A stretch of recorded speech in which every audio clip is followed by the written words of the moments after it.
পরিব্রাজকাচার্যবর শ্রী শ্রীমৎ দুর্গাপ্রসন্ন পরমহংসদেব প্রতিষ্ঠিত শ্রীগুরু সংঘ নৈহাটি শাখার পরিচালনায় একবিংশতি বর্ষপূর্তি মহামিলন উৎসব সাড়ম্বরে পরিচালিত হল কাঠগোলা মোড় দুর্গা মন্দির প্রাঙ্গণে।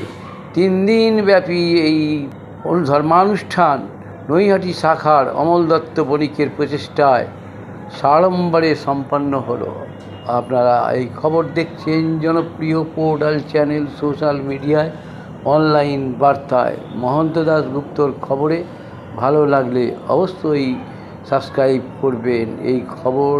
এই ধরনের খবর আরও বেশি করে দেখার জন্য অবশ্যই বেশি বেশি করে লাইক করবেন ও শেয়ার করবেন। ইসাপুর পলতা শাখা সংঘের প্রধান কর্মী, ব্যারাকপুর শাখা সংঘের প্রধান কর্মী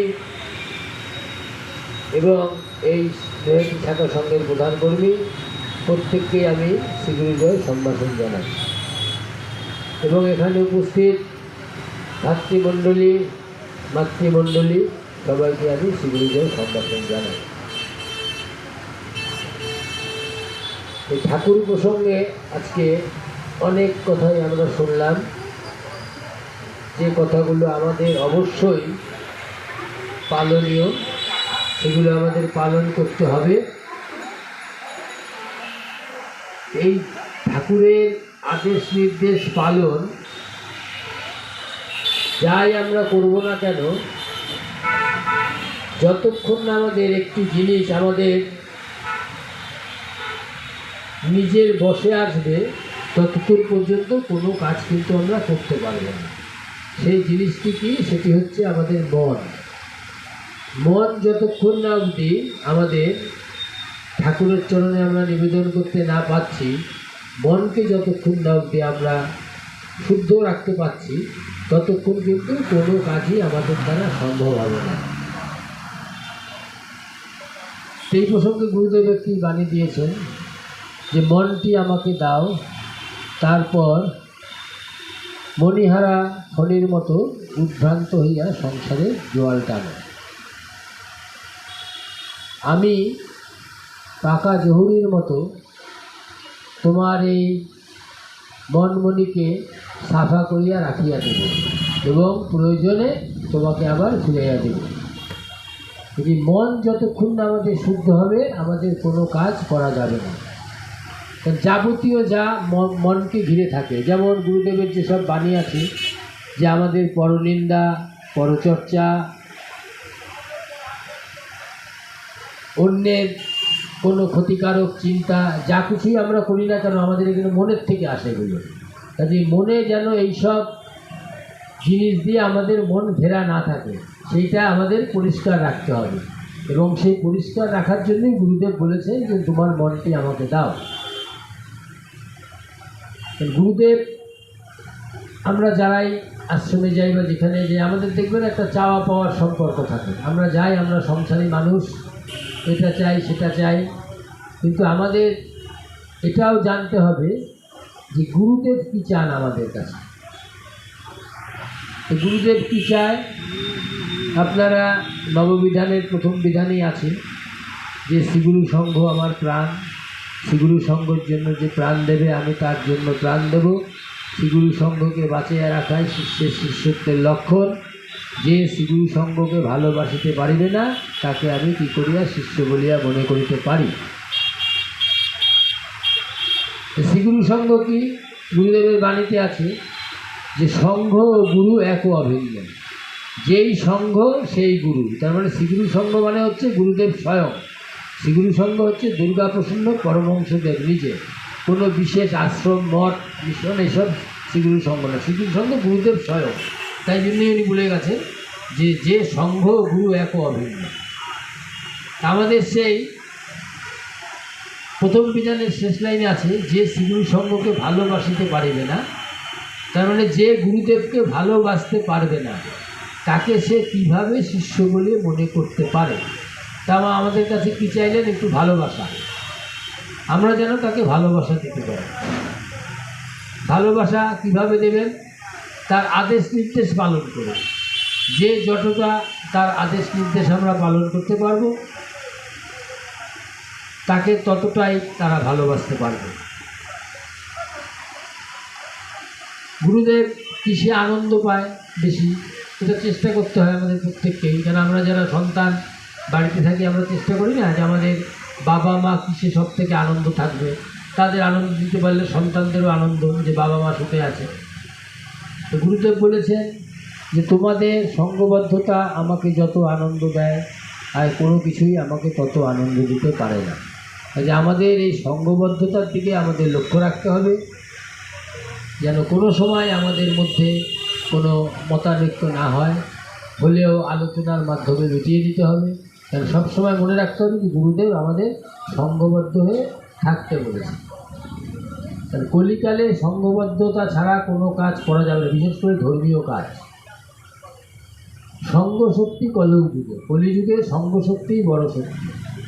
যে কোনো সাধন ভজন করতে গেলেও, তাই তো গুরুদেব কথা করে গেছেন যে সঙ্গের মাধ্যমে সাধন করা। আপনাদের যে ভাতৃসংঘ এটা সাধন সভা, ওইখানে উনি সাধন ভজনের ব্যবস্থা করে গেছেন। যে যে নিয়মে সাধন ভজনের ব্যবস্থা করে গেছেন সেটা আমাদের মান্যতা দিতে হবে, সেইভাবে করতে হবে। সপ্তাহে বা পক্ষান্তে মাত্র 3 ঘন্টার কথা বলে গেছে। আমাদের দেখেন একটা সপ্তাহে, যারা সপ্তাহে করতে পারেন, অনেকে পক্ষান্তে করেন। যদি সপ্তাহে করেন 7 দিনে 3 ঘন্টা, 7 দিনে তো কত ঘন্টা, তার মধ্যে মাত্র 3টে ঘন্টা চেয়েছি। তো সেইটুকু সময় আমাদের দিতে হবে। তো তাহলে এই আমরা সাধন ভজন করছি মানে কি, সাধন ভজন থেকে কিছু একটা আমরা পাবো। আমাদের কিছু একটা সাধন ভজন করে আমরা উন্নতি লাভ করব, মানে আধ্যাত্মিক চেতনা আমাদের বাড়বে। তা সেই কিছু যদি পেতে হয় আমাকে কিছু করতে হবে। তো যে রেজাল্ট ভালো করবে তাকে তো পড়াশুনো করতে হবে, ওটাও একটা সাধনা। আর আধ্যাত্মিক এটাও একটা সাধনা। কাজে আমরা যদি সঙ্গ না করি, আমরা যদি ঠিকমতো গুরুদেবের কথা না, আমাদের সে সাধনা হচ্ছে না, তাহলে আমরা তার কৃপা থেকে বঞ্চিত হয়ে যাব। কাজে আমাদের সঙ্গ করতেই হবে, সঙ্গ করা ছাড়া কোনো উপায় নেই। গুরুদেবের কৃপা পেতে গেলে সঙ্গ করতে হবে, এবং গুরুদেব কী চায়, কী ভালোবাসে সেগুলো জেনে আমাদের করতে হবে। আপনাদের মঠাশ্রমের সাথে যোগাযোগ রাখতে হবে। গুরুদেব আপনারা জানেন যে একটি এলাকা বলে দিয়ে গেছেন গিরিধারী আশ্রমের, এবং এই যে গিরিধারী আশ্রম সেই সম্পর্কে একটুখানি বলে দিচ্ছি যে আপনারা তো শ্রীগুরুর সঙ্গে গুরুদেবের প্রতিষ্ঠিত সব আশ্রমেই মোটামুটি গেছেন, হয়তো কেউ কেউ 2-1টা জায়গায় যেতে পারেননি, কিন্তু শ্রীগুরুর সঙ্গে সব আশ্রমেই কিন্তু গুরুদেবের বিগ্রহ আছে। প্লাস সেইখানে জায়গার বিশেষত্ব অনুযায়ী আরও দেবদেবীর বিগ্রহ আছে। নাকতলা কেন্দ্রীয় আশ্রমে কি রাধাকৃষ্ণের মূর্তি আছে, গোবিন্দ মন্দির যেটা মূল মন্দির, গুরুদেব রাধাকৃষ্ণ, ভুবনেশ্বরে হরপার্বতী, বৃন্দাবনেও রাধাকৃষ্ণ, কাশীতে শিব ঠাকুর, এরকম জায়গায় জায়গায় নানা রকম দেবদেবীর মূর্তি আছে। আমাদের গিরিধারী আশ্রমে গুরুদেব আছে, গিরিধারী আছে। আমাদের কাছে গিরিধারী বলেন, শিব ঠাকুর বলেন, হরপার্বতী যাই বলেন, সব দেবতাই আমাদের কাছে সমান সমান পূজনীয়। আমরা কিন্তু কাউকে ছোট বড় বলতে পারি না। কিন্তু গুরুদেব দেখিয়ে গেছেন যে গিরিধারী অন্য দেবতার থেকে তার কাছে যে অন্য রকম তার আরাধ্য দেবতা, সেটা দেখিয়ে গেছে। কীরকম বলছি, যেই দোলের পরের থেকে আপনারা জানেন যে 8 ঘন্টা করে আরতির টাইম পিছিয়ে যায়, মন্দির খোলেও 8 ঘন্টা বাদে, মানে গ্রীষ্মকালীন অধিবেশন। আর জন্মোৎসবের পরে থেকে শীতকালীন চলে, এই দোলের আগের দিন অবধি। এখন যেমন আমাদের গিরিধারী আশ্রমে 7:30টায় আরতি শুরু হবে, 8টায় শেষ হবে। এর আগে হতো 7টা থেকে 7:30টা অবধি। এখন গ্রীষ্মকালীন অধিবেশন, এখন শুরু হয় 7:30টায়, 8টায় শেষ হবে। এই গিরিধারী আশ্রমে আগে সেবা পুজো গিরিধারী লালা আরতি হবে, তারপর অন্যান্য সব আশ্রমে আরতি শুরু হবে। নাকতলা আশ্রমে বলুন, বৃন্দাবন, যেখানে খুশি, আগে গিরিধারী, গুরুদেবের নিয়ম সেটা এখনও পালন করা হয় যে আগে গিরিধারী লালের সেবা পুজো হবে, তারপর অন্যান্য আশ্রমে সেবা পুজো হবে। অন্যান্য আশ্রমে তো শুধু গুরুদেব নেই, আরও তো দেবতা আছে, সবার গিরিধারীর পরে হবে, এটা গুরুদেবের নিয়ম। এবং গুরুদেবকে একদিন জিজ্ঞেস করেছিলেন যে আপনার আরাধ্য দেবতা কে, করতে করতে থাকে আরাধ্য দেবতা। তিনি বলেছিলেন প্রথমে গিরিধারী, তারপর ওনার গুরু, এই দুজনের নাম বলেছিলেন, গিরিধারী আর গুরু। কাজে গিরিধারীর সাথে আপনারা যুক্ত থাকবেন, যাবেন। গিরিধারী জ্যান্ত ঠাকুর, যা ওখানে গিয়ে বলবেন, কারণ গুরুদেব বলে গেছেন যে গিরিধারী জ্যান্ত। আপনারা যোগাযোগ রাখবেন, সব আশ্রমেই যাবেন, কারণ আপনাদের পরম পিতার সব আশ্রম, কোনটা কিন্তু ছোটো বড় নেই, সব আশ্রমেই যাবেন, সব জায়গায় উৎসবেই যোগদান করবেন। কিন্তু আমি বলতে চাইছি যেটা গুরুদেব করে গেছে, কেন করবে? একসাথেই তো সব আশ্রমে আরতি থাকতে হতে পারত, কোনো তো অসুবিধা ছিল না। সব জায়গায় একই নিয়ম, এইটার ক্ষেত্রে আলাদা কেন করেছে? নিশ্চয়ই কোনো কারণ আছে, সেটা উনি জানেন। ওনার আরাধ্য দেবতা, উনি হয়তো তাকে আগে পুজো করবে, তারপর অন্য জায়গায় তার অন্য দেবতাদের পুজো দেবে। এইভাবেই আমাদের গুরুদেবের যেসব বাণী আছে, আদেশ নির্দেশ আছে, আমাদের পালন করতে হবে। মঙ্গল ঘটের সেবা করতে হবে, সঙ্গে যোগদান করতে হবে। আপনাদের নববিধানে ভক্তি সম্মেলনে যোগদানের চেষ্টা করতে হবে। দুটো সার্বভৌম উৎসব আছে, তাতে আপনাদের যার যেরকম ক্ষমতা প্রণামী দিতে হবে। অন্য উৎসবের কোনো প্রণামীর কথা করতে বলে যায়নি। এক মহাষ্টমী, মহাযজ্ঞ আর জন্ম উৎসব, এই দুটো সার্বভৌম উৎসব প্রত্যেককেই দিতে হবে। অন্যান্য উৎসব অন্যান্য আশ্রমের কিচ্ছু বলা নেই, কিন্তু এই দুটো সার্বভৌম উৎসব এখানে দিতে হবে, কারণ এটা গুরু বাক্য, এটা আমাদের পালন করতে হবে। যে যেরকম যা পারি দিতে হবে। গুরুর আদেশ নির্দেশ মেনে যদি চলা যায়, আপনারা দেখবেন, নিজেরাই পরীক্ষা করে দেখবেন ভালো থাকবেন। আপনি যদি গুরুদেবের আদেশ নির্দেশ পালন করেন, মানে আপনার যে বিশাল কিছু হয়ে যাবে, টাকা গাড়ি বাড়ি সেসব না, ভালো থাকা একটা আলাদা জিনিস। আমরা সংসারী মানুষ, আমাদের কিছু না কিছু অভাব অনটন আছে। ওনার পূর্বজন্মের স্বীকৃতি, কিন্তু এবার যেটা করছে সেটা আমি পরে বুঝতে পারবো। আপনারা যে ভালো কাজ করছেন, আপনাদের সেই স্বীকৃতিটা পরে হবে। আর উনি যেটা পাচ্ছেন আগের পূর্বজন্মের স্বীকৃতি, তার কৃপায় ভালো আছেন।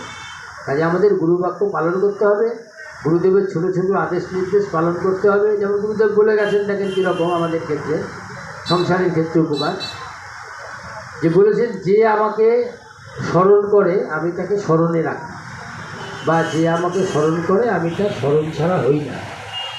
আমরা যে যেখানে বাড়ির থেকে বেরোই, যে যেখানেই যাই না কেন, বাড়ির থেকে যা বাইরে যায় কাজ করতে, স্কুল কলেজে পড়তে, যখন ফেরে যদি একটু দেরি হয়ে যায়, যারা ঘরে থাকে দেখুন অবচেতন মনে তাদের জন্য একটা দুশ্চিন্তা হয় যে কী রে বাবা এখনও ফিরছে না, কী হলো? এটা হবেই প্রত্যেকে। তা সেইটা আমরা যদি বিশ্বাস রাখতে পারি গুরুর উপর, যে গুরুদেব বলে গেছেন যে আমাকে স্মরণ করে আমি তাকে স্মরণে রাখি, তা আমরা যে যেখানেই যাই, যাওয়ার সময় যদি গুরুদেবকে বলে যাই যে আমি অমুক জায়গায় যাচ্ছি, এই করছি, তাহলে গুরুদেবের বাক্য তো মিথ্যা হবে না। সাধু বাবা যেমন বললো, মন্ত্রমূলক গুরু বাক্য, গুরুর কথা মিথ্যে হয় না। তাই আমাদের বাড়ি পৌঁছানো অব্দি দায়িত্ব গুরুদেবের, গুরুদেব আমাদের স্মরণে রাখে।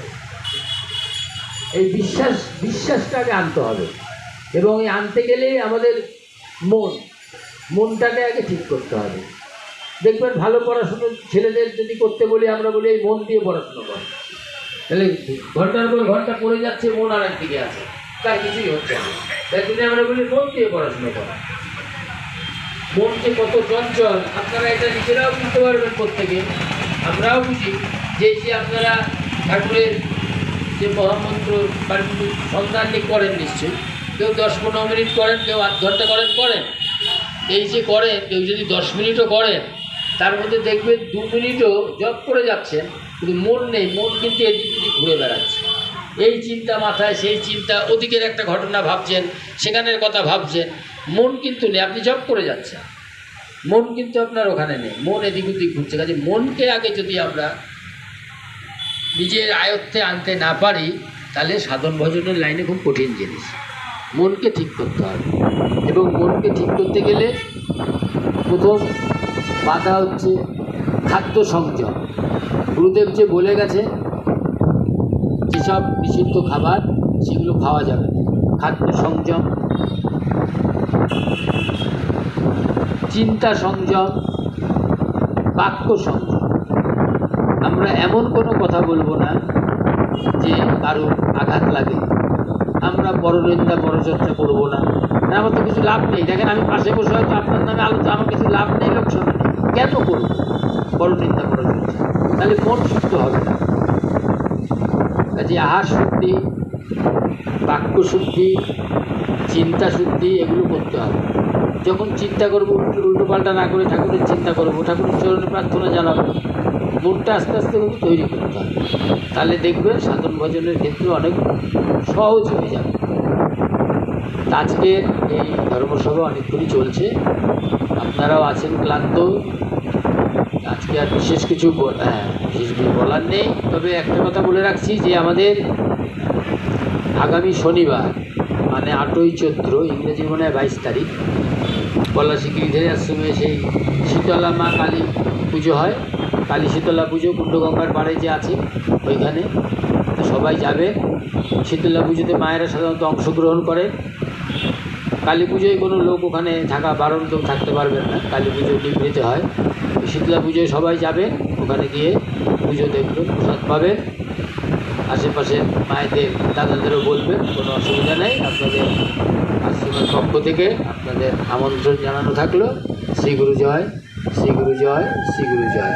গিরিধারী লালের চরণে এবং গুরুদেবের চরণে আপনাদের সর্বাঙ্গীন মঙ্গল প্রার্থনা জানিয়ে আমি আমার বক্তব্য শেষ করছি।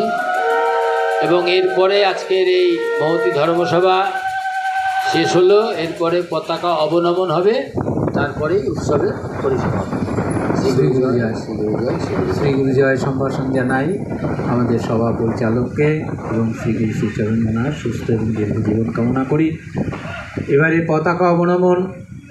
পতাকা অবনমনের দিকে শ্রী গুরু জয়।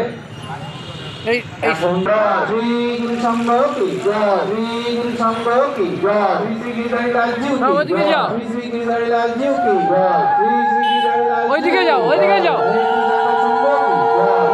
শাখা সংঘ কি জয়, শাখা সংঘ কি জয়, শ্রী সংঘ কি জয়, শ্রী সংঘ কি জয়, মাতৃ সংঘ কি জয়, মাতৃ যাও না, ওইদিকে যাও না, মাতৃ সংঘ কি ওইদিকে যাও না। মাতৃ সংঘ কি জয়, শ্রী গুরু সংঘ কি জয়, শ্রী গুরু সংঘ কি জয়, পরমদয়াল শ্রী গুরু বৈষ্ণব মহাদেব শ্রী গুরু জয়, শ্রী গুরু জয়। এবার আপনারা আশীর্বাদ নিয়ে তবে যাবেন। শ্রী গুরু জয়।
এখানে প্রচুর পাওয়া একটু লাঠি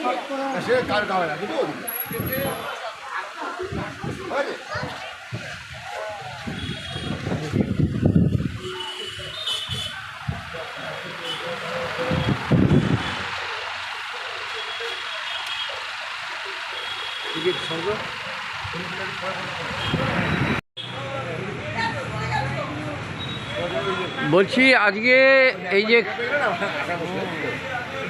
নৈহাটি কাঠগোলা মোড়ে দুর্গা মন্দির প্রাঙ্গণে 3 দিন ব্যাপী শ্রীগুরু সংঘের যে অনুষ্ঠান সম্পন্ন হলো সে বিষয়ে কি বার্তা দেবেন? এই অনুষ্ঠান হচ্ছে শ্রীগুরু সংঘের যত শাখা সংঘ আছে, মানে এরা শাখা সংঘ, সেই শাখা সংঘের প্রত্যেক জায়গায় এই বাৎসরিক মিলন উৎসব, এইটাও আজকে এখানে হচ্ছে নৈহাটি শাখা সংঘের বাৎসরিক মিলন উৎসব। এই যে 3 দিন ব্যাপী হয়েছে, আজকে তার শেষ দিন। প্রতি বছরের ন্যায় এরকম প্রতি বছরই হয়, এক এক জায়গায় হয়। সব শাখার সঙ্গে এরকম হয়। এই অনুষ্ঠান আজকে শেষ দিন, ধর্মসভা হয়ে শেষ হয়ে গেল এবং এই অনুষ্ঠানে আমরা আজকেই এসেছি আশ্রম থেকে, গিরিধারী আশ্রম থেকে, পলাশী গিরিধারী আশ্রম। তাই এসে আমরা ধর্মসভা পরিচালনা করে ধর্মসভা শেষ হলো এবং আপনারা এখানে জানেন যে আগের দুদিন কীরকম উৎসব হয়েছে। গুরুদেব ছিলেন সেবার মুক্ত প্রতীক, এখানে সেবামূলক কাজ হয়েছে, দরিদ্রনারায়ণ সেবা হয়েছে এবং এই 3 দিন ধরে যে উৎসবে সবাই যোগদান করেছে, নাম কীর্তন হয়েছে। এইসবই উৎসবের অঙ্গ, এইভাবেই উৎসব পরিচালিত হয়। দেবী পূজা হয়, নাম কীর্তন হয়, এইগুলো দিয়েই এই উৎসবের পরিচালনা। প্রতি বছরই দেখবেন, আপনি নৈহাটি থাকেন নিশ্চয়ই দেখবেন হয়, এক এক জায়গায় এক এক সময় উৎসব হয়। কতটা সার্থক হলো আজকের এই বছরের এই অনুষ্ঠান? 21তম বছর। 21তম বছর কতটা সার্থক হলো আজকে শ্রীগুরুর সঙ্গে? হয়েছে, ওই যে কদিন হয়েছে, এখানকার শাখা সঙ্গের দাদারা মায়েরা যারা এলাকাবাসী বলতে পারবে। আমরা তো আজকে এসেছি ধর্মসভায়, এই দুদিন আসতে পারিনি। তা কারণ চারিদিকে আমাদের উৎসব চলছে। যেমন কালকে আমাদের ছিল, গতকাল ছিল তায়েরপুর, ওখানকার শাখা সঙ্গে ধর্মসভা প্লাস হাবড়া সকালবেলা উৎসবের সূচনা ছিল। আবার আগামীকাল আমাদের ফুলিয়া আছে। আমরা ওই ধর্মসভার দিনই যাই, 3 দিন ধরে আসা যাওয়া সম্ভব। আপনার নামটা? আমার নাম ইন্দ্রজিৎ চক্রবর্তী আর আমার ভাই শ্রমিক চক্রবর্তী। শ্রমিক চক্রবর্তী। বলছি গিরিধারী আশ্রম মানে কি, যেখানে দুর্গাপ্রসন্ন যে আশ্রম আছে? ওইটাই আচ্ছা, গিরিধারী আশ্রম ওটা। আচ্ছা, আপনি কিছু বলেন মহারাজ, কি বলবেন? বলেন। আজকে তো এখানে বসে আছে মানে গুরুদেবের প্রতিনিধি বা সেবাই সেবাই। গিরিধারী আশ্রম পরিচালনার জন্য হ্যাঁ, আমাদের কাছে মহারাজ আছে, বলেন। হ্যাঁ আমরা হচ্ছে বংশধর। হ্যাঁ, আচ্ছা। আমরা 2 ভাই, দাদা, আমার দাদা ইন্দুবা, আমরা এই ধর্মসভা করতেই আশ্রমের প্রতিনিধি হিসাবে আমরা এবং আশ্রমের অন্যান্যজনরা আমরা নানান জায়গায় উৎসবে আমরা যাই। সারা ভারতবর্ষ জুড়েই এখন প্রায় উৎসব চলছে। এরপরে আমাদের আশ্রমেরও কিছু কিছু উৎসব আছে। এই শনিবার দিন আশ্রমে যদি আপনারা যান দেখতে পাবেন, ওখানে কুণ্ডগঙ্গা নিজের স্থাপন করেছেন, সর্বতীর্থে জল দিয়ে কুণ্ডগঙ্গা স্থাপন করেছেন। কেউ কোথাও যদি তীর্থে গরিবরা না যেতে পারে, এই কুণ্ডগঙ্গায় স্নান করলে সেই তীর্থে পুণ্য সেই গরিব মানুষটা পাবে। তাই সেখানে ওই পাড়েই আমাদের প্রতি বছর চৈত্র মাসে এক শনিবার শীতলা কালী পুজো। এই শনিবার 8ই চৈত্র 22শে মার্চ এই শীতলা কালী পুজো হবে। শাখা সঙ্গে আমরা সবাইকে বলছি যাওয়ার জন্য। গুরুদেব তার ছেলে মেয়েদের খুব ভালোবাসতেন, সেই জন্যই তাদের কাছে আমাদের এই বার্তা যে সবাই যাবে, গুরুদেবের প্রসাদ গ্রহণ করবে, সবাই থাকবে এবং যাতে উৎসবাদিতেও নিজেরা সবাই থাকে, থেকে সবাই মিলে আসলে গুরুদেবকে নিয়ে উৎসব করবে, এটাই সবাই আনন্দের বিষয়। আপনার নাম? তাই করে। আমার নাম হচ্ছে আরেকবার বলবেন। হ্যাঁ, শ্রমিক চক্রবর্তী। আমার দাদা আর আমি এবং আর এক ভাই আছে, আসেনি। আমরা গিরিধারী আশ্রমের সেবাই নিজেদের আদেশে। ধন্যবাদ রইল আমাদের চ্যানেলের তরফ থেকে। ভালো থাকবেন। এই 3 দিন ব্যাপী, বলছি এই যে 3 দিন ব্যাপী এই ধর্মানুষ্ঠান সম্পর্কে কি বলবেন? শ্রীগুরুর সঙ্গে নৈহাটি শাখার যে 3 দিন ব্যাপী সাড়ম্বরে অনুষ্ঠিত হলো কাঠগোলা মোড়ে দুর্গা মন্দির প্রাঙ্গণে, কতটা সার্থক হলো সেই বিষয়ে একটু বললে ভালো হয়। শ্রী গুরু জয়। নৈহাটি শাখা সঙ্গে 51তম বর্ষপূর্তি মিলন উৎসব 3 দিন ব্যাপী নৈহাটি 7 নম্বর বিজয়নগর অধিবাসী বৃন্দ দ্বারা পরিচালিত যে কাঠগোলা দুর্গা মন্দির, সেই মন্দির প্রাঙ্গণে অনুষ্ঠিত হলো। এই অনুষ্ঠান আপনারা আগেই শুনেছেন যে এটা আমাদের 21 বছরের অনুষ্ঠান। এই অনুষ্ঠানের মধ্য দিয়ে আমরা ভক্ত সাধারণদের উপস্থিতি এবং তাদের সর্বোপরি প্রকার অংশগ্রহণের মধ্য দিয়ে শ্রীগুরু ভগবান পরিব্রাজকাচার্যবর শ্রী শ্রীমৎ দুর্গাপ্রসন্ন পরমহংসদেবের শ্রী চরণ কমলে নৈবেদ্য দিয়ে থাকি। সেই রকম এই যে 3 দিন যে সাড়ম্বরে অনুষ্ঠিত হলো 21তম মহামিলন উৎসব শাখা সঙ্গের, তাতে হাজার হাজার ভক্তবৃন্দের সমাগম হয়েছে। তারা প্রসাদ গ্রহণ করেছে। মধ্যাহ্নে প্রসাদ গ্রহণে তারা যেরূপ আনন্দ পেয়েছেন, আমরাও তাদের ভেতরে সেই প্রসাদ পরিবেশন করে প্রচুর আনন্দ পেয়েছি। গুরু ভগবানের চরণে সকলের মঙ্গল প্রার্থনা করছি। আগামী বছরও যেন তারা এইভাবে আমাদের সাথে সম্মিলিত হয়ে আমাদের উৎসবকে সর্বপ্রকারে সুন্দর, সার্থক ও তৃপ্তিদায়ক করে গুরু ভগবানের চরণে নৈবেদ্য দিতে সহযোগিতা করেন। এই আর 3 দিন ধরে আমরা সকলেই ক্লান্ত, পরিশ্রান্ত। এখন কী ভাষায় ভগবানের প্রশংসা করব, তার গীত গাইব, সে ভাষাও হারিয়ে গেছে। সেই শক্তি এখন আমাদের ভেতরে আর নেই। এখন কতক্ষণে আমরা এই প্রাঙ্গণ ছেড়ে যে যার গন্তব্যে ফিরে গিয়ে একটু বিশ্রাম করে আবার শ্রীগুরু সংঘ নৈহাটি শাখার আগামী দিনে কর্মকাণ্ডগুলোকে পুনর্দমে আমরা বয়ে নিয়ে যাব, সেই প্রার্থনা রেখেই এখানে আজকের মতো আমরা এখান থেকে বিদায় নেব। আপনার নামটা বলবেন? আমার নাম শ্রী কমল কৃষ্ণ দত্ত বলি। আপনি কি দায়িত্বে আছেন শ্রীগুরু সংঘের? শাখা সংঘের প্রধান কর্মী হিসেবে সকলে আমাকে সম্বোধন করে, তবে আমি প্রধান কর্মী সম্বোধনের থেকেও আমি একজন কর্মী হিসেবে নিজেকে পরিচয় দিতে বেশি আনন্দ বোধ করি। ধন্যবাদ রইল আমাদের আপনাদেরও চ্যানেলের তরফ থেকে। অনেক ভালো থাকবেন, অনেক শুভেচ্ছা ধন্যবাদ। থাকবে।